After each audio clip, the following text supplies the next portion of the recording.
Hey, Kenny, this episode of Athletes in Motion is brought to you by Ufos Recovery Shoes. Yeah, the demand we put on our feet and ankles is tremendous, especially after a long day or an intense workout. This translates into fatigue, muscle tightness, pain, and soreness. And this is where Ufos shines. Made with proprietary UFoam technology, Ufos absorbs 37% more impact than traditional foam footwear materials for the perfect blend of cushion and stability. And Ufos reduces energy exertion in the ankles by up to 47% compared to the competitor's footwear.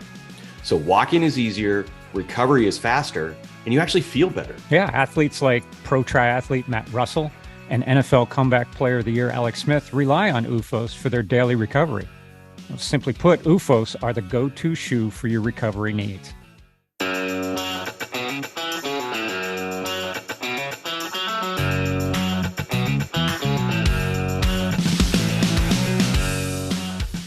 Welcome to the Athletes in Motion podcast, from race to recovery, with your hosts, Tom Riegel and Kenny Bailey.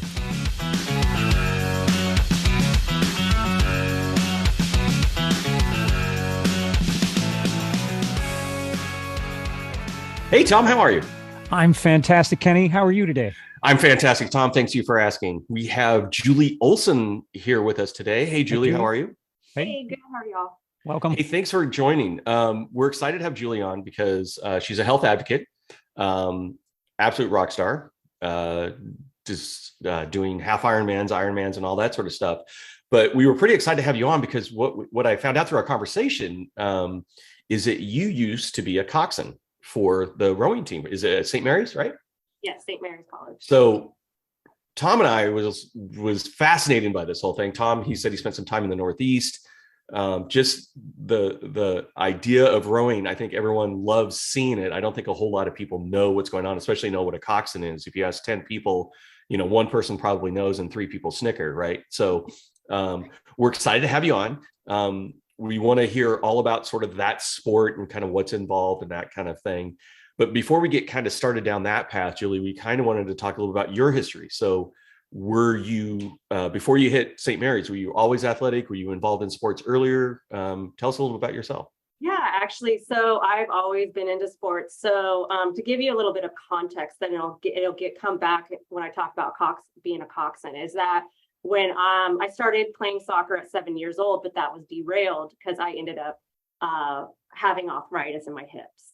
Did not know that. So I actually, my first day of soccer practice, all of a sudden I was complaining of hip. At 7? And so, and that'll come back into this story, but so my sports, recreation life was delayed due to getting arthritis of the hip. And so spending a lot of time in rehab and in the hospitals and whatnot. But I bounced back right after that and started playing soccer. And I actually started playing goalie. And so I'm 5'3". I was 5'3" in 5th grade, even and so this short, active individual. And I just played goalie for the rec team. And then I really just dedicated myself to soccer as a child. And then in high school, I decided to do competitive and high school. And that was back in the 90s when high school soccer was where the recruits would come. And so that was a big deal. But I knew I wasn't really at that level, but I still had this passion for just sports. And so I knew going into college that I wasn't going to play sports. I was going to just stay active though. I just continued to kind of exercise and keep myself active for the health reasons of it. But yeah, I grew up in a very sport-focused family. My sister played sports. My sister was a little bit more, she did swimming and cross country and basketball. So but it was always something that we were raised on, was sports and that discipline of sports. So as a goalie then, you're already used to kind of seeing the broader picture, right? Just looking at the field, looking at sort of where things are going, seeing where the ball's going, right? That was sort of already entrenched. And being that coach on the field seeing the whole picture and having that leadership of, okay, telling, the players, okay, where things are and everything. So really having that perspective and growing up in that perspective. So yeah, and you're on a team sport too, right? So you got that camaraderie, those folks that you're looking out for, all that good stuff. So as a goalie, being 5'4", I mean, I take it you were doing a lot more. You were doing a lot of work, right? I mean, it was it was quickness, right? You had to jump. You had to be able to jump, right? You had to be able to jump. Well, you also, and the funny thing is like, I didn't realize this as a like adolescent brain, because your adolescent brain is just mush, right? Yeah. And so, but like the geometry of things, like as a goalie, now looking back as an adult and having those skills of reflection, like you really had to be good at geometry because you had to cut off angles. Yeah. And you don't just sit in the middle of the box and as like the person short as I am, you have your bandwidth. Like you have to make sure you cut angles off. And then like even I mean at a young age, you had to learn how to thrust, because like you had to throw your hips up in the air in order to push the ball over the net or, out of the way. And so using those momentum, whereas like an adolescent, you don't really understand that stuff. You're just like, oh, you jump. But yeah, just this whole dynamic of all the different like entities that go on in. Yeah, you're thinking, right? Yeah, your brain is always moving. It's, now that you're saying like you're always thinking, it's kind of like my German short hair pointer. His brain is always moving. Always on. Oh yeah. Yeah. So Julie's like a German short hair pointer. Is what is that what you're saying? That's what we've concluded. Yeah, you're scouring and you throw a ball and Julie's down. I got it. I'm on it. Hey, look alike. Right? It's funny. Yeah. So you're at St. Mary's. You're you're going to parties. You're enjoying the college life. Yeah. How did I get in here? Yeah, I mean, suddenly you're on the end of a boat. So. Oh my gosh. Okay, so going in St. Mary's, I did follow my high school boyfriend, and he's the one that kind of got me into it at the time. So freshman year, just kind of getting my, chilling, like doing my thing freshman year, and then sophomore year is where he met the captain of the rowing team. And at that moment we had separated, but she had told him like, hey, we're looking for a coxswain for the varsity team. And he was like, well, what, tell me more. And she's like, well, this person has to be really petite because they have to sit in this narrow boat. They're dead weight. So they have to be, lean or thin and also but take command. So have a leadership ability. And he was like, well, my ex-girlfriend is that, so he's like, well, she, kind of gave her a little bio and she was like, yeah, okay, well, let's meet. So we met, and like, it wasn't like, oh, let's try this out. It was like, okay, Julie, you're 4:30 is when you need to be down at the field, because that's when we get in the vans to then drive to the lake. And I was just like, okay. So I'm like, blah, blah, blah. All right, cool. I guess I'm on a collegiate team. Wait, you get a grade for this? Wow. Awesome. Cool. Okay. sign me up just for the grade. But like, so I really didn't know. I just got asked and I was like, okay, let me go see what it's like. I've heard stories of like the freshmen that I started off with, and now we're sophomores, waking up at the 4:30 mark and just completely tired and all this jazz. But I was like, okay, I'll try it. Like, what else am I going to do? So yeah, the team, we woke up at 4:30. We all met down at the bottom of the hill at St. Mary's and got in these vans. Everybody was still asleep, and we would drive to the boathouse. And I mean, I was just thrown into it. So I literally learned from the captain of the varsity team, and she was our like stroke. So the stroke is, so you have with rowing, you have a lot of different boats. So you have everything from single, which are called scullers, to quads, which are 4 people, to a 4-person boat, because a quad is different than a 4-person boat, even though there's 4 people, because a quad is 2 rows versus a 4-person boat is just one person, like person has a row. Oh, or okay. each Yeah, person has yeah. one Oh, row. That's right. And then you have like Got it. 2 boats, like, and usually when you have 2 people in a boat, that's like they both have the rowers. Yeah. You don't typically, like, so you'll see that. And then you have an 8-person, and 4, like that's like the 8-person is where you're going to see like the Olympics one. You know, like when you think of the rowing, it's the 8-person boat. That's And one person per oar, opposite sides, all the way back through. Yeah. So you have, and so you have 4 starboards and 4 ports, and so you, and then it's like based on how good you are is like, so if you're at the like stern of the boat, then like you're pretty good. If you're like towards the bow, like sometimes it's all about strategery too. So like how they place people. So I think I'm trying to remember, but I remember like observing and going, okay, let me kind of see how this is, and learning that the coxswain, basically nobody does anything until the coxswain speaks. So we're even talking about the minute that we're at the boathouse, and if the boat needs to get into the water, nobody does anything until the coxswain speaks. Wow. And they'll say something like hands on. And that instantly means rowers, get your hands on the boat. And then the rowers don't do anything unless they're commanded to. So like the coxswain's the one that says, okay, hands on, boat up 2 inches, slide over, because you have to slide it off the racks. Interesting. And then you have to go, in 3, boat overhead. Here's 3, 2, 1, up. And then you go, show heads. So like that's when the team will talk on which side they're going on to split the boat to put it on their shoulder. Nice. Coxswain does all of that. So like they tell them, but you're not touching the boat. You're just barking the commands. You're just sitting there going up, over, bip.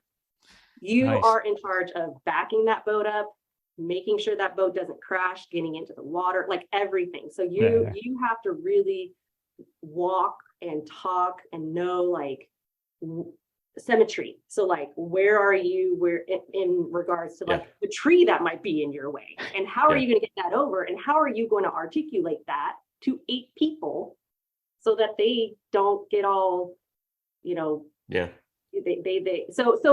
basically what I'm getting at is that the coxswain is like the coach on the water, the coach in the boathouse. They are basically like, nobody does anything until the coxswain speaks.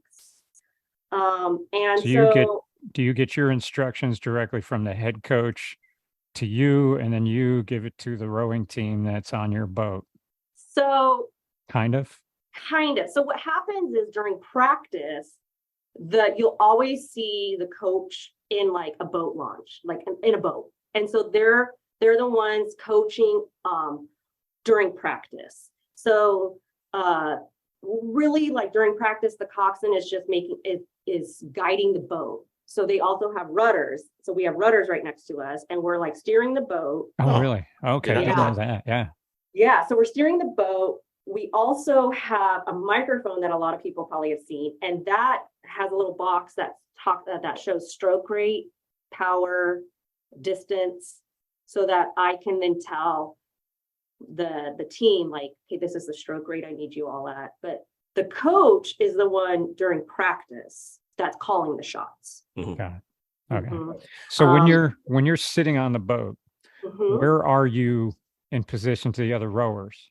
I'm at the front. So if the bow is what people think the front, okay, the stern is like the back, and I'm in the back. So I have 8 women or men, because I was on both teams, looking straight at me. Okay, so you're I'm going forward, and they're like sitting back, so as if they're going backwards, but that's right. Okay, that's what I was mixing that up. I was going to say that you've got your back, you're going backwards. I was going to say, how do you steer going backwards? But no, you're going forwards. The rest of them are going backwards. Yeah, but that's only in an 8-person boat. Okay. Because then you have a 4-person boat, and there's 2 different types of 4-person boat. There's the bow loader, which means the coxswain has to slide their body into the boat and lay down on their back, and you only see their head. Crazy. And they're steering the boat with literally a pencil. It's like a Formula One driver that's laying completely on their back, so steering 200 miles an hour. Too. And that's when I'm in the bow of the boat. So the rowers are behind me. Got it. Yeah. So wow. That's crazy. Yeah. So wow, I didn't know that at all. So you show up to your first day, you have no clue, right? There's like, hey, show up before. You're like, all right, sure, right? You're tired. How did you go from sort of? It seems by your personality that having you telling people what to do wasn't a leap for you on that one. Just no. I think that part was like, check, got it. Yeah. Okay, so I can tell. Did the coach put you off to one side and like give you a handbook or no thrown in the boat like at the beginning and you're like, row? I guess. So I utilized my resources, and I knew of a girl at school. So St. Mary's is like teeny tiny. I mean, you all might have gone to high school bigger than St. Mary's. So we know everybody. So I utilized my resources, and I knew this girl had rowed in college or in high school. She wasn't on the team. She's like, I'm done with rowing. I don't want to do this. Like, I did it all throughout high school. The girls we'll get into that later. And she was done. So I reached out to her and I said, hey, I've been recruited to do this. And she was just like, run. Just say no. So I tapped into her. I became friends with her. Good. And I actually somehow talked her into helping me get up at 4:30 in the morning, go to practice. And we actually ended up we tag teamed the coxswain role because I was so new so she was teaching me, being that she was never a coxswain, she was a rower. So a lot of things I learned from her. Mm-hmm. And we're talking about when we would have regattas and have to either drive ourselves, we would ride with each other, and she would literally be like, okay, Julie, talk me, how do I get the boat into the water? And so I would go over and over and over these because there was no guidebook. I mean, back then the internet, I think, was just starting to be a big thing. I mean, we're talking like late 90s, early 2000s. So I was trying to find books on it, trying to find resources on it, but it was really this particular individual who spent the time with me and was like, hey, this is what you are. You are the coach on the water. Especially when it comes to racing. Mm-hmm. Racing is a whole different level. There's a strategy So walk us through that a little bit. So, I mean, there was probably, obviously, getting the boat in the water and getting folks going, but you're in the middle, like you said, you're at a regatta, you've got 8 people ready to go. What are sort of like, obviously, is it like keep the boat? I mean, you have 3 things you're probably like making sure you do. What would be the typical distance, by the way, just to get a sense of? So it depends. So there's 2 different seasons. So fall season in both intercollegiate rowing and in masters or rec rowing they're like the long distance. So they are 3.1 miles.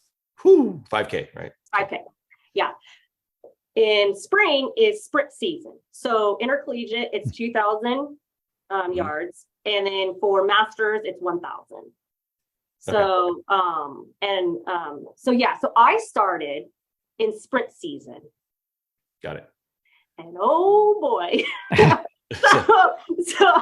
So, and I say that because with sprint season, you have buoys that you have to stay. Stay in your lane. Yeah. Stay in your lane and go real fast. Have these oars that go really far out, and you're just like, so I think so. But at the same time, like Kenny said, you have to strategize. Mm-hmm. So you spend all these hours practicing. Okay, now let's put the strategy in. And yes, there is a strategy, at least with the team I was on. And we haven't even talked about how the fact that in the boat, your seat moves up and back, right? So you're not just have this oar, you're not just stagnant. Yeah. So you have to know, so it's called the slide. So when the seat moves, that's the slide. And there's strategery on, okay, I only want you to do half slide. I only want you to do 3/4 slide. Okay, full slide. So there's that part of the race. Then you have, okay, well, it's 2,000 yards. You can't just go like all out for 2,000 yards. So you have to go, okay, where are we going to settle? So where are we going to settle in the race? We're going to, we do this, we have about, it's around 250 to 500 yards that we'll get to pick up momentum. And then you just lengthen out is what we call it. So then you start really doing the really pretty stuff you see out there on the, the head of the Charles, which is in, Boston, and, out here, the head of the port, you see the beautiful long. And then when it comes to the 500 yards until the end, that's when you're sprinting. Okay. So that's when you have to start guiding the boats. So but power, in the meantime, you have power all to get up to you're opening your stride, so to speak, to put it into triathlon terms, and then it's the big kick for the finish. Yeah. Correct. Okay. Yes. Okay. But you also, as a coxswain, you also have to watch your sides, because that's where the other teams are that you're trying to beat. Yeah. And so as you have your race, and your race strategy usually doesn't change. Honestly, it kind of stays the same, except for when you go, when you go to pass a boat, it's called walking. Let's walk that boat. And so you go, okay, and you have to give the rowers really good, sharp commands. Okay, in 3, we're picking it up 2 beats, and rowers know that means our cadence. So in runners' terms, our cadence is going to pick up. Yeah. So we're going to go up that slide a little bit harder, because I'm going to say, as the coxswain, I want to walk through this boat. Okay. And then I'm going to have to decide how many strokes it's going to take my team to walk through that boat. Wow. So you have all these but then you have 8 lanes. So there's 7 other boats that you have to kind of keep your eye out on and really just at the same time steer the boat. Yeah. So for a 2,000, what would be the general time? How much time would that take to traverse a 2,000 sprint? Honestly, depends. There's some teams that could do it in 6 to 7. You're looking at definitely under 10 minutes. Okay. Typically under 9. You're around 6 to 9 minutes. So if someone wants to get a feel for that, go to your gym rower and just absolutely crank that thing for 9 minutes and see how far you got. See how you feel after that. Right. So. Yeah. And actually that's what we would do. So I also had to be on rowers, which are called erg, and had to row, and we would race each other. And even as a coxswain, I put against my team. That's cool. Okay. And we would row. And so you talked about previously, so this is really cool, right? So you get all these really cool terms, right? So I think I'm most interested in sort of that 5K distance, because that's the one that's that endurance, that, to your point, you help us on 2 things. So like you said, there's do the other rowers compete on chair? Is it like music, where first chair, violin kind of thing? Very much. Yes. And how is that determined? It's not pure brute strength, right? It's that skill, power kind of combination. Yeah, so help us walk through sort of who's the cool one on the boat and who. Yeah, that's a really cool thing. So there's a couple ways they do it. So there's one way where if the team decides that they're going to do, it's called a seat challenge. Okay. And I mean, I saw a movie like this once, right? Musical chairs. Yeah. Right. So if drumline. If you're starting with the coxswain, so if you're starting with me, the best person in the boat is seat 8. Okay. Now that person is typically, I think it's typically a port side. So a lot of people are stronger on the port side versus starboard. It just kind of depends. But usually your seat 8 and 7 are your strongest. Those are the powerhouses, because you have your port and you have your starboard. But why back there and why not closer to you? They are closer. So they are closer to me. So okay. Me, and then closer to you, but at the back of the boat. Yeah, so I'm at the back of the boat. Okay. And so you have your 8 and your 7, and then you have what some teams call it your engine. So those are just they're good diesels kind of deal. Yeah, and then Steady. you have kind of you don't have your more, I don't want to say weak because I don't want to throw my bow people under the bus, but like inexperienced. They're not there. You can put your more inexperienced rowers there. That's where I was. So when I had to actually row in a boat, like that's where they put me in the bow. Yeah. They're like, "Ooh, you in the bow. You go front." Like, but like, or you could strategize it and put like a little bit more of a powerhouse, save your 2 powerhouses and put them in the back. But mostly your 8 and your 7 is your power. And so the way that it's kind of cool, the way that people want to get up into those seats is they will straight up be like, I want to challenge you for your seat. Ooh. And you're like, yo, okay. so then they tell the coach. And so like, say number 6 wants to challenge number 8, because typically your evens stay with the evens, because that's the sign of the board that they're rowing, right? Yeah. So number 6 will be like, turn to number 8. I'd like to challenge you for your seat. And that's kind of like, woo-wee, that's the captain of the boat. Okay. Like, it's a throwdown. Like gloves off, right, let's go. Watch. Everybody creates a circle. So then like, it just kind of depends upon where we're at. Like the coach might say, okay, let's do it on the erg. Typically, no, my experience is that they did it out on the water. And so what they would do is they would split the team in half. They would do 2 4 boats, and you would have the 8 and the 6 go at it. Huh. And whoever boat crossed the finish line first, that means that person won. Wow. So that's how my team did it. Can you like choose who you want to be on your boat, no, or they take that? They assign. The coach will nice. say, okay, because I was going to say you could stack it. No kidding. Like get your top rowers to help you gain the next seat. So in the middle of this sort of 5K thing, there must be like, boring? As a coxswain, well, not necessarily, probably, great. But I mean, there's got to be some level of like, can you tell when everything's going well, or so give us an instance. Like, I guess what I'm trying to figure out as your role, it's not just yell row, right, and then row faster, but you're steering and all that. So when does it, like, how do you know when things are going well, and do you have to yell less, and then when things aren't going well, how do you have to respond, or how do they respond, or so the 5K is that's a doozy, because that's a long one. And that one, the strategy really isn't too much, because there's so much length, like there's so much distance, that it really comes down to like making sure you're staying up with it's just staying up with each other. It's a lot of swing rowing. So swing rowing is that nice lengthening. Yeah.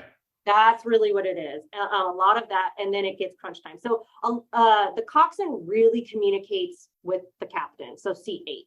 Okay. He really always, even during like sprint season. So it'll be, I'll have the side conversations. So I see. Oh, really? So she or he will be, okay, what's our stroke rate? And I'll be like, oh, it's a 28. She goes, I think we can do a 32. And I'll be like, all right, well, let's try it. How many? And I was like, do you want to just do full on 10 strokes to get there? Or do you want me to do 5? Or, how do you, and so like, I have that conversation with the captain. Oh, okay. So we're strategizing as well together. And so, but yeah, with your 5Ks, I didn't have much race strategy with that, because it was really heavy on the sprint. And with the 5Ks, my experience is that I didn't race as much. Okay. Because they're so long. Got it. So on the sprints, that's when you're really shining, if you will. Sprints, you're racing almost every weekend, if not every other weekend. Okay. And on that one, you're talking to the captain. You're going, hey, can we? What's you're like 32 to 28. What's generally on a sprint? So what'll happen in the sprint is before we're on the water, we'll establish a game plan. Okay. And then I'll tell her, okay, or him, and I'll say, hey, if we're behind, if I see something, I'm going to kick us up in gear. Okay. And then they're like, okay, all right. And so then you can't just be like, in 3, 2, 1, go. Like, you really have to like get the rowers ready in advance to like kick it up. So, okay. But yeah. So if you see another boat advancing on you, or trying to, what is it? Step on you? Walk on you. Walk. Yeah. I like step on better. And so like, when I see other boats walking, I'll be like, don't let that boat walk on us, ladies. Okay, here we go. In 3, we're picking it up to this, and then we'll do 3 strokes, and then we'll try to do that fight. So and you have I'm guessing you have a pretty good idea of who your competitors are from the other schools based on where you're racing, when you're racing. So how much research do you do to their teams and what their strengths and weaknesses are so that you can strategize how your race will kind of dictate out? Or is that something you just you do based on the race? I just do based on the race because back then, like it's not like we watched film, like football, you don't watch film because so you'll go to different, so you're in a league. So I think we were D4, D3. And so we were racing against Long Beach, Santa Clara, Gonzaga, Sac State, UC Davis, sometimes Berkeley. So we're racing against the local teams. And so you would see them at regattas. Also, we shared a boathouse with Berkeley and Mills College in Oakland. And so you could kind of go figure out things, but it was mostly like everything is, it's kind of like, let's compare it to triathlons. It's like, it's all about like your race strategy. Yeah. Like you can, and like something can happen. So because you have 8 oars, like someone could catch what they say a crab. And it's like all of a sudden their oar goes flipping out in the middle of a race. And you're like, okay, how are we going to down to 7? Right? Down to 7. Oh, man, all right. Down to 7. Oh, well. All right, let me lean on. Get off the boat. On that one. That's but yeah, so like you have those, or like, so you kind of have to, and every race is going to be different too, like in a sense of how people are feeling. Because a lot of these men and women are racing multiple times a day. So it's like, okay. Wow, I didn't know that. I thought it was like one race, you're done and called a day. Jeez. No, because a lot of the athletes bounce amongst boats. And so you'll have like your 8. Okay. And then you'll have your qualifying race. And then you'll have your makes sense. Yeah. Right. And then you have like your sometimes they do regattas where there's the scullers. So it's the one person with the 2 oars. And then there's the 4 boat. But then, and this is where, you kind of transition into the lightweight boat. So lightweight boat is where athletes have to be a certain weight and they can't be over the weight. So this is where it starts kind of getting down where body image and making sure, you get on the scale. And the referee or the race official will look to make sure. For women at the time I was doing it was 130 pounds. You couldn't be over. Interesting. And so if you were over, you had to make sure somebody was like 126 or they were low. So it was total weight. Yeah. Total weight of how many rowers and the boat combined? Typically it's 4. I've never raced in an 8 lightweight. Okay. They probably have them, but mine was 4. And so that's where you get into the sweat runs, the spitting in a cup. So it's like wrestling to a certain extent, right? Because you're trying to make weight, if you will. And was the intention of the lightweight the idea that you just don't put like 230 pound, powerhouses on a boat and just crank? The idea was to try to make a category for people that are sort of. I think it's more of a category, and to not just have like 8, 4 scullers, like trying to keep it fun and interesting. Exactly. And so so they have that. So let's talk about that a bit. I know when you and I were talking that like you said, you were dead weight, right? There's a beauty in rowing, right? I'm assuming when everything's going right and you guys are in the middle of that really long stroke, like you said, and you're just like, this is freaking cool, right? The sun's coming up, the lake's great, you're competing. Talk to us, and I know this is the part we kind of want to talk about. It was sort of that. Look, every kilo matters, right? I mean, it's sort of like cycling, right? It's sort of, you look at watts per kilo, right? The lower amount of weight you can do and the massive amount of power you can put out, that's ideal.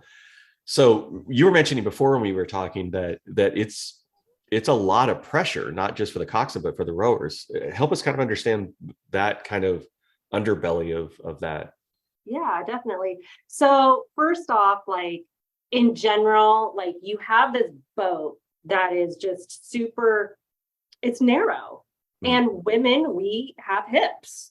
Most of us do. There's some women who don't, but most of us women have hips. Yeah. And so you really need to make sure that your hips are in that narrowness and like, and so there's that functionality of it, like making sure, okay, that your body can fit in the boat. What is their ideal body type? I mean, like a basketball player, you know, you want them 6'3", 6'4", you want them sort of a football players have different. When you're looking at an ideal rower, is it similar to like a swimmer, you know, thin sort of hips, big shoulders kind of deal? In a sense, you want something you know, I don't like to, I mean, I love my short people right here. Yeah. One of them, like, but like you want to be typically between 5'6" and 5'10". You want the tallness, but you also, like, what people don't understand is you need the strength in your legs. I see. Because your momentum is coming from your legs because you're pushing off. So like the next time you get on a rower, really focus on, you know, your glutes and your legs and see how much more strength, because you're not it's not like pulling. I mean, you are pulling, but the momentum is coming from the legs. Yeah. Okay. And so you want someone that's strong. So a lot of times people will sawed off or look to soccer players. Okay. Yeah. Because soccer players, we're all different heights. We got strong legs. Yeah. So so there's that type, and you'll see, like, and I heard and I listened to a lot of my vertically challenged teammates who were like, I don't, you know, constantly comparing themselves, like, I love it, I have to work so much harder because I'm like 5'5", and I, you know, and then like really making sure that their stroke is matching the taller people. And so I know that, and that was so for like the vertically challenged rowers, sometimes that they can go into the dark place of, am I good enough because I'm this short, even though I'm a powerhouse. Now, when talking about dead weight, I can only speak about my experience in the sense of, once I committed to the rowing team, typical college sport, you eat, sleep, everything together, right? So I was constantly looked at on what I ate, and you would get like the side eye of, you know, you're dead weight, you know. So at the same time, I would do all the land extra workouts with them. So when there was time, so we did afternoon and morning. Mornings were typically on the water. Afternoons were typically on the erg, or we were running, doing weights. And so I would do those. I would always be rowing with them, running with them. And so I was exercising as well. Or after the morning, I would go out for a run, making sure I would do that. But you really were looked at as far as like, are you gonna eat that? You know, and like you're already coaches or other athletes, teammates for doing that. These are teammates. Okay. So my coach actually was, and I don't at St. Mary's, the coach is kind of like outside, like they get paid. You know, they're a coach, but they're not like a professor. At other colleges, they typically are a professor. They're not full-time faculty, should I say? So he had a different, you know, he had his own job off campus, but so it was the athletes that would watch. And, you know, keeping in mind, like, as a female, like 19, 20 years old, there's all this pressure. Don't gain the freshman 15. Don't do this, like, look this. So we have all of these outside influences. And then also, like, I went to a very pretty school. Like St. Mary's, the people are just beautiful inside and out. And so, you know, you had that pressure of like, just like staying up with the Joneses type thing. Oh, wow. It was like, you know, so you had that pressure. And I actually, I didn't really eat. I ate in front of people, but not my team. Not I would kind of pick up my food with the teammates, but then I would eat alone.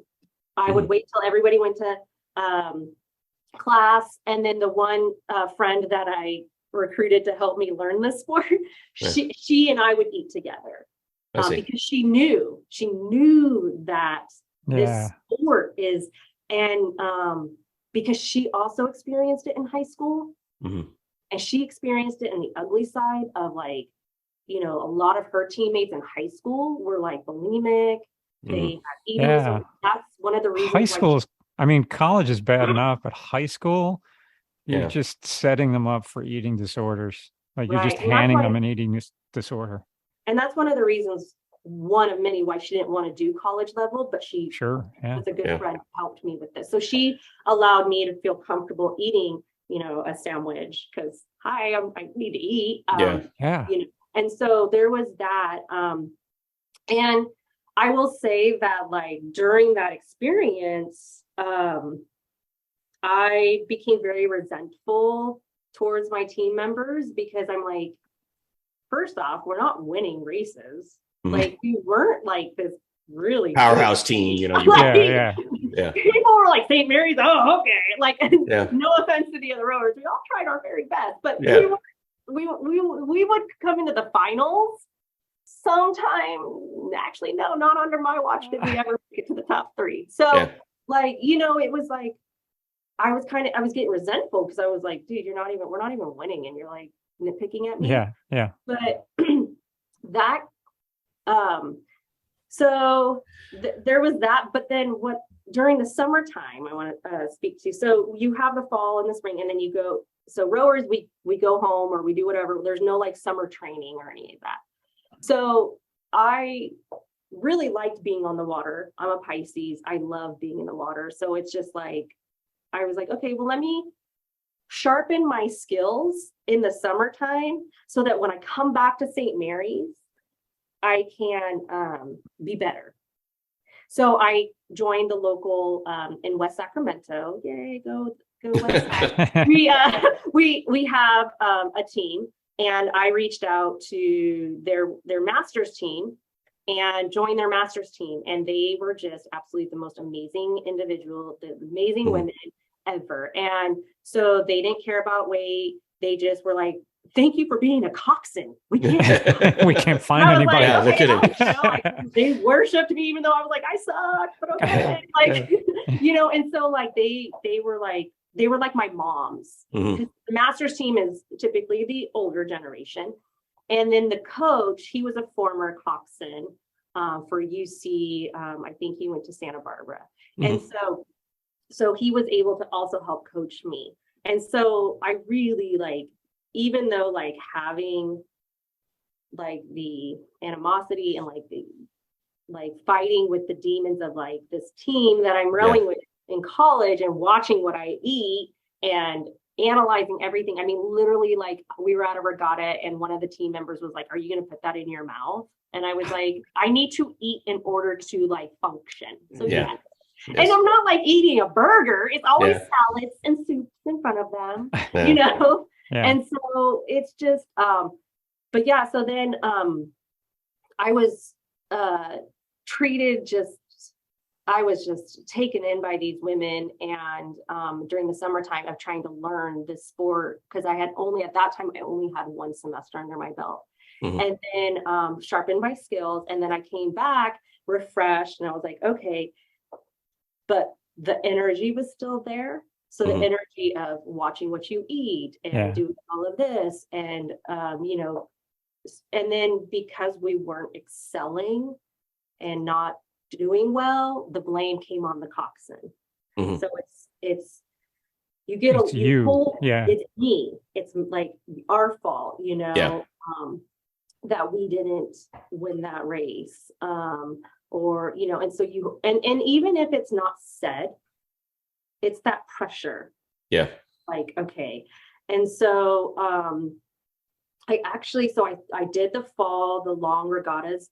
What I would do is yeah, and so I did that, and I actually ended my season with St. Mary's because the emotional toll it took on me was not healthy. And I was thankful enough to have those skills at the age of, I think I was 20 going on 21, to realize that this environment isn't a healthy environment. But I fell in love with the sport because of just like that experience of being on the water, seeing the sunrise, being on a team, having a purpose. So I fell in love with the sport, but I was just like, okay, what do I do? So I reached back out to my master's team and I said, hey, even though I'm at college, I would still like to cox for you guys. So I can't practice. So and so that ain't like, gonna happen, right? Call me. And so they did. And I would drive to Sacramento when they had regattas, and I would just get in the boat and they'd be happy to see me. And then, or if they were in the, in Oakland, I'd go to Oakland. So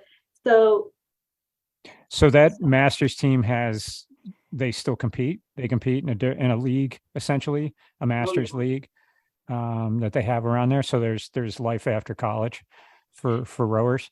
And it's intense. Is it? Yeah. And the thing about it is the women are phenomenal. Like, so I never got to experience walking a boat on the intercollegiate team. When I was on the master's team, and we were on Lake Merritt, and that's in Oakland for people who don't know that lake. But and to walk a boat, I got chills, and I was like, "This is awesome!" Like, and it's just so smooth. It's just absolutely gorgeous to see. And all of a sudden, and like I got to use the race strategy, because when you're walking on a boat, you don't just go like row, row, row. You like count down the other boat's seats. Yeah. So you'll be like, I want to get to seat 2 in 2 strokes. Here's 1 and 2. And they would get you there. And so, the master's team is really like, they take you as is. They don't care like how much you weigh. They'll like, even they have lightweights, and they'll be like, hey, if you don't make weight, we got you, girl. Yeah. We'll make sure we got it. And so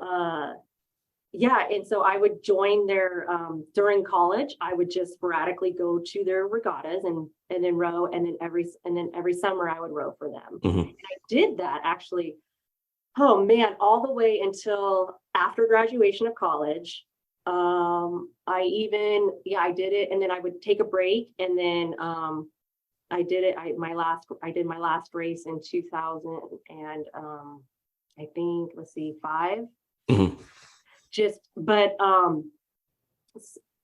Rowing is because it's such a unique sport. It's just but there's a lot that go into it. I think once you become a part of that rowing culture, your love for it will it'll always be there. Because even now, so I, not to give away like exactly where I live, but I live like a mile away from the port.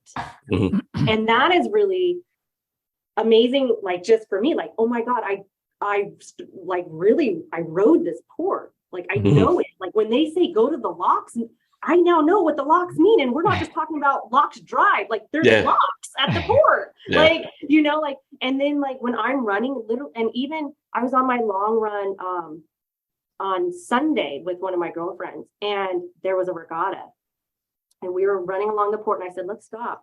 And I got to like express to her, like, okay, so see these little boats like at the front, the starting line, they're holding the bow ball to make sure. So every single lane, there's a little boat, and somebody's holding the bow ball to make sure the boats don't like go back and forth, or like don't go ahead. I was like, so, and so then I'm like, yeah. And then she's like, oh, that's really cool. I wondered how they stayed there. I'm like, yeah, they would be holding the ball. And then this one, they did a stagger start, because they had, and so it was a master's team. And she's like, wait, why are they all not starting together? Because they're doing the stagger start, which means there's a handicap. So clearly there's a boat that's more of a powerhouse. So for this, they're going to do this. Oh, and we that's just cool. stood there and just watched, and got to see. And I'm like, and I was getting chills. I was like, yeah, this is this is how it is, and they're going to end in 1,000 yards. And then we ran up, and there was a canopy, and there was like 4 different people with stopwatches, because everybody, it's kind of like swimming when you get in the lane and you do the time. So I'm like, that's the art of rowing. When collegiate comes, so right around the Ironman last year, hashtag I was doing my last run, and that's when like the collegiates were all there. So, and they were rowing, and you just have these massive people, and I was able to be like, they were like, hey, do you know much about this? I was like, yeah.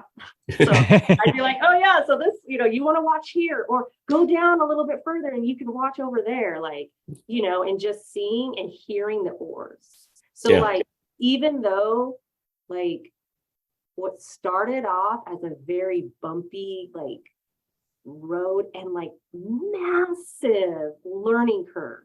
Yeah. I mean, huge learning curve. The fact that I guess I gotta say thanks, Mom, for giving me the resources to be able to even reach out to people and be like, hey, can you like find people to help me? Yeah. Like, really change. I mean, it was a life changer, because now I just absolutely I can just listen to the oars and know what's going on. Yeah. Well, and it's really neat that, like you said, you were able to learn a sport, unfortunately learn kind of all about the sport, that sometimes, and we know this, right? And it's not every program and it's not every sport, but we know gymnastics, any sport that requires sort of athleticism, but you have to be a small stature, but a powerhouse, cycling, whatever, is always going to be, there's going to be prone to that body image issue, that you have to hit a certain weight. Wrestling's just, the same way as well. Oh, yeah. But the good news is you're able to pull yourself back and see the love of that sport, and see that there's beauty in that symmetry. There's beauty in that sort of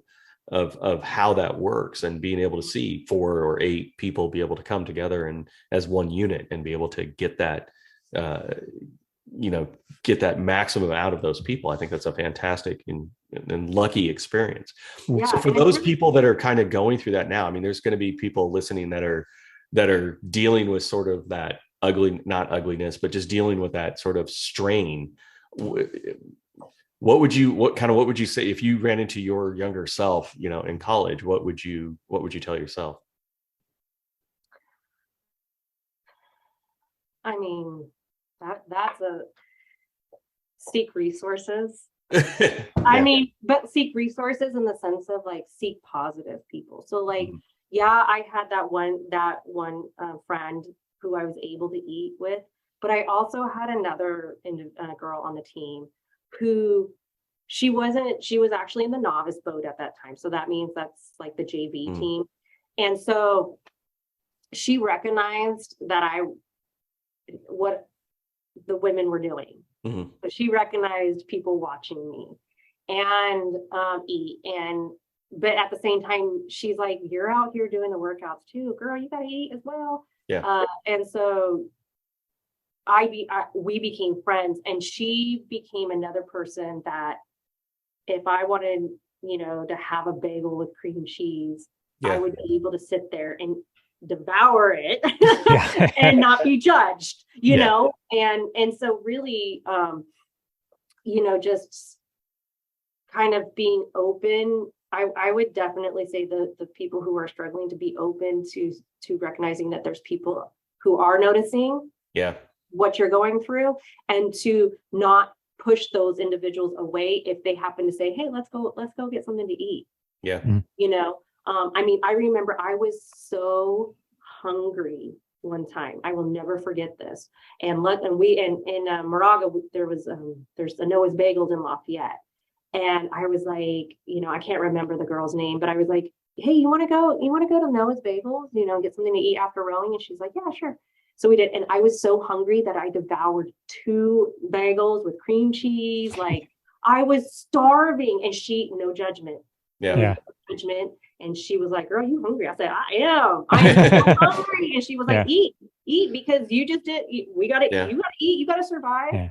And so, having those 2 individuals, like, really helped me and giving me that positive reinforcement. Like, it's okay.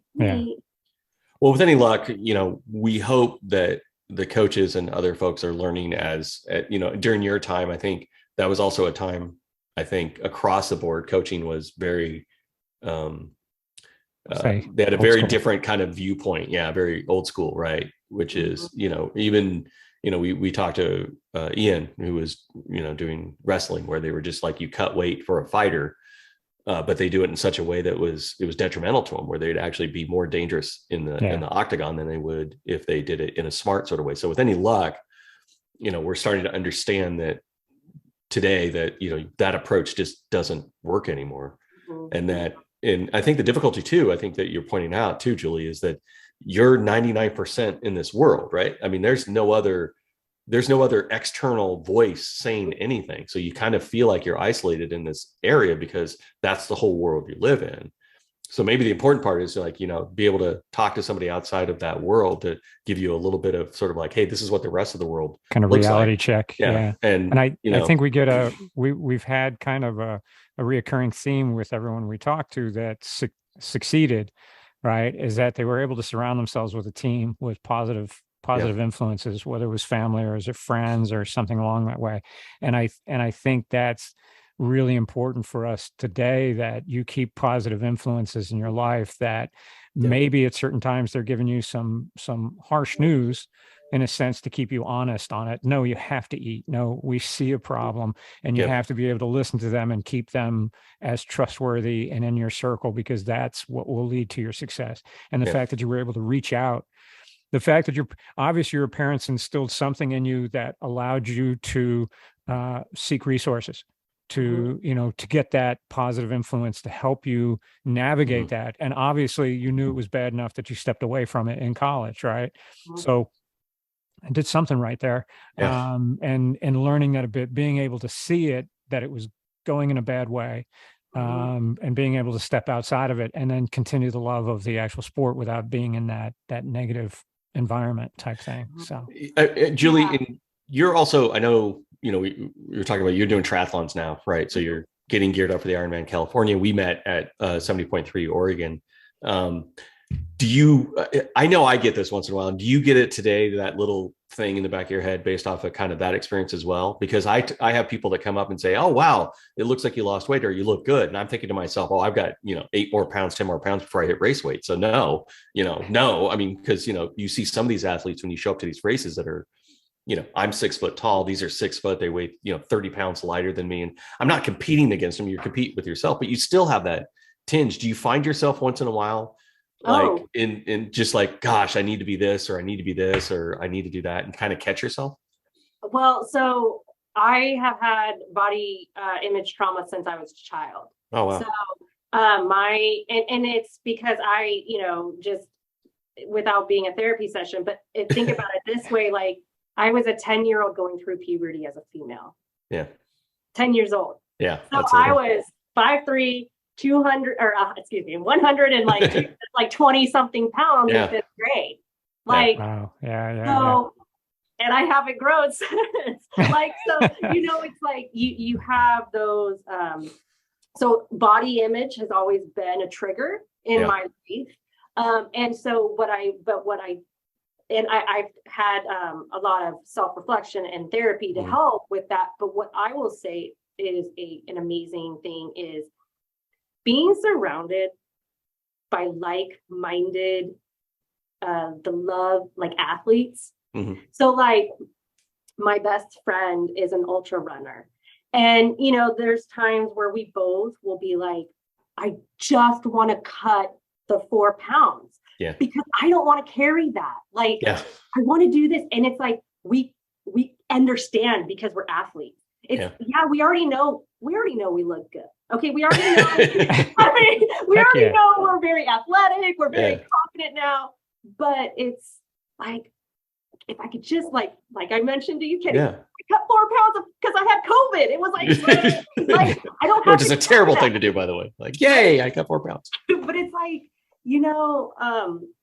so having those outlets, having those people to, when you are struggling because you wish you could drop some extra weight because either you're unitard or, your unisuit or whatever. You want to look a little bit sharper in that. Yeah.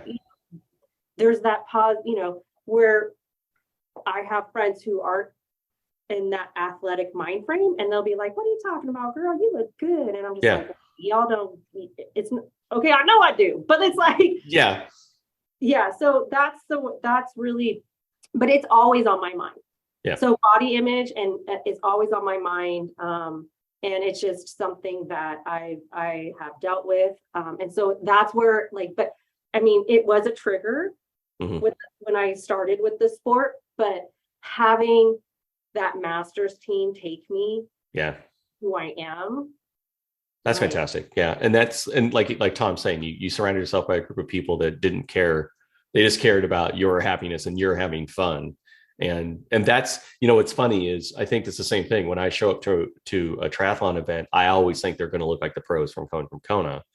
And you get there and you just look and there's all sorts of body types, all sorts of people. They're just as nervous as you on a particular area. They're asking questions like, hey, where do I put this? What do I do with this? And then you look around and go, oh, wow, these are just people trying to hit a goal just like I'm trying to hit a goal. It's not, not everyone looks like, Lionel Sanders on this, 8% body fat running 6 with hips that are weird and just it's fun, right? And that kind of reminder of being able to do that. And most of those pros are going in underweight, which is wrong, and that kind of leads to us age groupers feeling like we need to be that lean. If you're going into a long distance race, a long course, half or full distance, and you're going in under 10% body fat as a male, you're too lean, and you won't have the success that you're going to have. And that, I think that's something that hopefully we're having more discussions about, is just, if you eat to fuel your body for your workouts, your body will land where it needs to be. Exactly. And we took maybe a pound or 2 here would be nice. Cause I got a little bit of a Buddha belly that sticks out in my one-piece suit that, I don't want to have to suck it in every time I see a camera while I'm running along, but you know what? It is what it is, but it allows me to go longer distances because I'm carrying a little extra fuel for my body. But if we're getting down to that, we're getting super, super lean, and we think we can do it because there's a bunch of pros that are like that. Yeah. It's just all wrong for us. And that's why I also like loving triathlons is, being a collegiate athlete, and then love of this, rowing, but then coming back to it is the community, the community of that mass. It was really cool. I'm not gonna lie, to walk around and be like, I'm on the St. Mary's rowing team. We're not very good. Sure, yeah. Cool. Part of the community, because you're always trying to find acceptance in life. People, that's human nature, want acceptance. And then finding this triathlon community, and it kind of just was reminded me of there's the beauty of athletics, and it doesn't matter what your stature is. We're all out there for a common goal. And I still am, but I'm not teaching right now. I was a spin instructor for 10 years, and there would be some members and athletes that would come up to me and be like, oh, I want to look like you, blah, blah. I'm like, you're here, you're doing great, just keep going. And just having that positive community.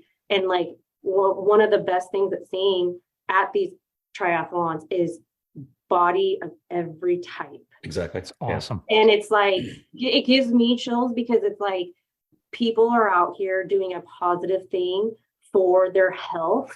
But at the same time, man, okay, so my first race as a triathlete, or not first one, but I was getting all this encouragement, and it was a trail. It was the run was a trail run, and I hate trail running. And so I was just and I didn't know it was a trail run. I just signed up for it. I was like, cool, okay. And I'm really upset that I'm doing this 6.2 mile run. But the community, they were like, good job. And I was just kind of and because I didn't realize that that's how the community is. We're all cheering on each other. And so after having that experience, I'm like, oh, this is amazing. The elite people were cheering me on, and it was just good job, you got it. And it's like, that's how it should be, no matter, yes, Yeah. there are stressors on being on a team sport, but at the same time, having that community of being able to be also like authentic with each other and be like, oh man, I'm not doing too well, like Exactly. but I've heard of athletes switching from like a pure cycling racing background to triathlon, and they come over and they go, and they go flying past, they pass somebody on the bike or something, and it was like, it's the weirdest thing. He was cheering me on. He wasn't like angry or anything. He was like, dude, way to go, way to go. He was like, I just didn't know how to process that. It kind of threw him off a little bit. I'm like, nah, it's totally how we are. I've been at that. Yeah. I used to be a roadie. That was like out and back race, and the front lead pack is flying back, and I'm heading out, and they're like, Tom, hey, way to go. And I'm like, yeah, go guys. It's like, it's just the way it should be, right? We should be supporting. None of us are making any money at this. It's costing us way more. We should be just having fun. And if we're not having fun, we're doing it wrong. And that was the thing. Cause after rowing, I switched over to running.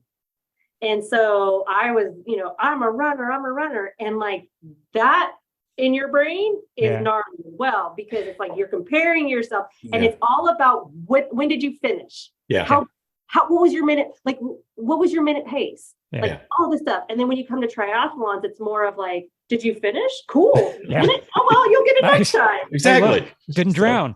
Good. Exactly. Awesome. You didn't get a flat? That's the thing. Exactly. You don't get a flat. Yeah. So based off of that, Julie, what do you have coming up? You've got is it your first Ironman So I have the Ironman California take 2, because I was the people who trained last year that didn't get to do it. As I say, if you came over to my house, you would think there was a funeral, because there was nothing but donuts and champagne. And then, so for those that didn't know, California got like the one storm in 100 years. It was the day of Ironman California. Beautiful the day before, beautiful the day after. That day, hell rained down, and so right. The inaugural one in California. I actually have Tahoe 70.3 coming up. Nice. That one, I'm nervous. I'm excited because I actually did my first half marathon in Tahoe. I'm a typical person that does not take advantage of the surroundings that I seriously have. You're not that far away, right? Right. I'm 90 minutes away from Tahoe, and in my 40s, and it's my first race that I did. So nice. So I have that I'm excited about, because that'll be really the altitude is very different, and then also just the climbing. And then I have then, hopefully, keeping our fingers crossed, California Ironman. I do have a plan B if that one doesn't go. It's going to happen this year. You don't have to worry about it. It better. Then I'll try to get into Cozumel, because I'm not training again for another Ironman for a while. You're not going to commit the year-long training to do it again. Or to try again. So I mean, and even this year, I'll say it has been very mentally challenging. Last year, the training. So my training plan is 40 weeks. And I was super excited, because I'm like, it's my first Ironman. Yeah. Getting out of COVID, we get to race again. Yay. Like, totally gung-ho, like hitting all the markers, doing all the time trials, all of that, doing everything right. And then, this year I can just tell, like, my heart's not into it as much. It's starting to, because now I have a countdown on my watch. So we're like 80 days until Ironman. So it's like, okay. And I'm now starting to get into those 5.5, 6 hour long rides, those, and so it's starting to like go, okay, this is actually coming again and then racing in Oregon was phenomenal. It was my first race since 2019. Yeah. I felt like a newbie again. Like, thank goodness I had our friend Michelle there, because she was just like, okay, you got to do this. Yeah. I was like, I've raced before, but you forget half of it. I went through that. Yeah. It took me 3 minutes to get my wetsuit off. I'm like, how can this not come off? Why isn't this coming off? And I'm trying not to hurt my calf. I'm like, this damn thing. Well, and then they were like, Michelle was like, why did it take you so long in transition? I was like, because I forgot what it was like. What do I do in transition? Got to do it. Yeah. That's crazy. So out of the loop. But so But yeah, that's what I have coming up. And then after Ironman California, I'm going to take it easy. Ironman did drop that new race of, is it Morro Bay? Morro Bay. It's not that far away from you. Ooh, maybe. Because next year's all about just, I think I might get back into CrossFit. I did that for a little while and get back into kind of like just the more 70.3, the Olympics, getting back into the not 40 weeks of training.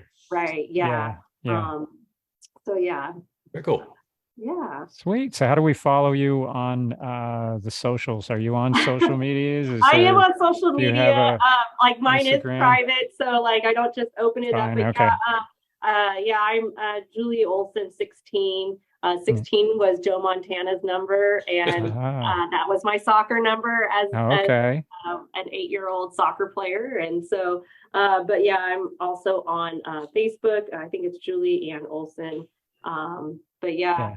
So if anyone wanted to follow your journey through your Ironman, I do. Like I'll post some stuff and talk about, because like Kenny mentioned, I'm a health advocate. Like being, struggling with demons and struggling with body image issues since I was 8 years old, and trying at first, to make sure I looked like the other girls, and really, but just kind of, I do athletics because it fuels my soul and of all the beautiful people I've met. It really does feel my, and it's also very meditative for me. So even this morning, like I call my Thursday morning runs a fun run. I take my German short hair pointer, and even though I still have a brick to do, like it's a fun run. It's something I can do with my dog, or it's something I can do with my husband's into running a little bit now. And but it's just more of a health and just a positive side of it. And just, and then I actually became a personal trainer during the recession in 2008. And so I was able to actually educate myself through the National Association of Sports Medicine, and so, which is NASM. And that helped me as an athlete. Because I learned about just all the functionalities of your body and the things that you need to do. And so I'm very into making sure that you're stretching. I'm very into keeping, I picked back up my massage therapy appointments and getting those in, and just really taking care of and making it a priority. Yeah. So this is my lifestyle. Somebody also said, it's also your hobby, but it's like, I'll do this because it just fuels my soul. It goes from hobby to lifestyle. Hobby is when you're just doing it for a little bit and then walking away and doing something else completely different. But when you're active lifestyle, which is something that we always try to promote. I've been trying to promote this for the longest time because it's helped me tremendously over the years, is that you just got to be active. It doesn't matter what you're doing. You just need to be active, be outdoors, be doing things, meeting people, just pushing your body, just using your body at that point, just to move around.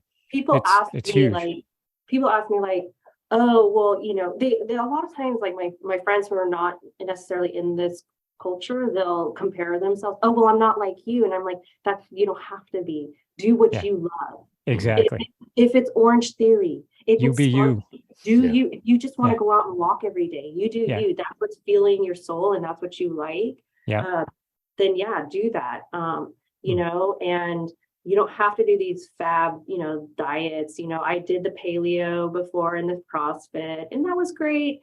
Now I am plant-based. I actually am a cancer survivor. So extra motivation. I battled cancer during my first season of 70.3s. I actually put my my reconstruction on hold because I wanted to compete in 2019 in 70.3s. And so, so that evolved into a plant-based diet for me, and my body likes it better. Now, I love the smell of a burger on a barbecue or tri-tip, but my body responds better to more of the plant-based stuff. It's good. But I'm also like, whatever, whatever is going to make you happy and feel that soul and Exactly. Exactly. Yeah.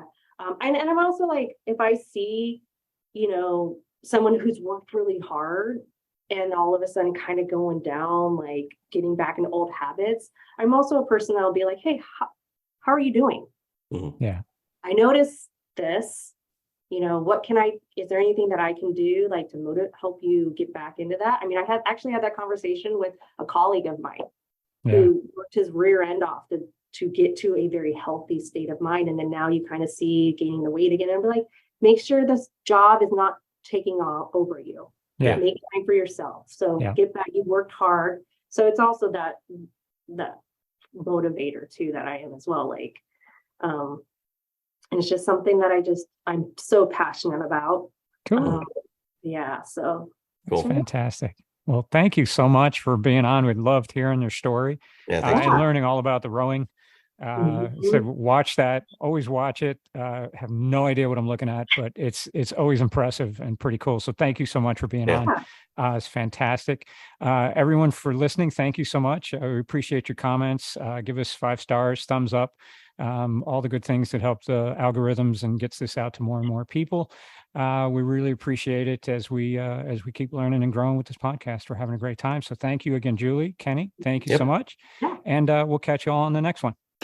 This episode was brought to you by Ufos Recovery Shoes. Hey, if you haven't had a chance to experience Ufos recovery shoes for yourself, you're missing out on how great your feet can actually feel. Just click on the link in the bio and get your pair of Ufos today.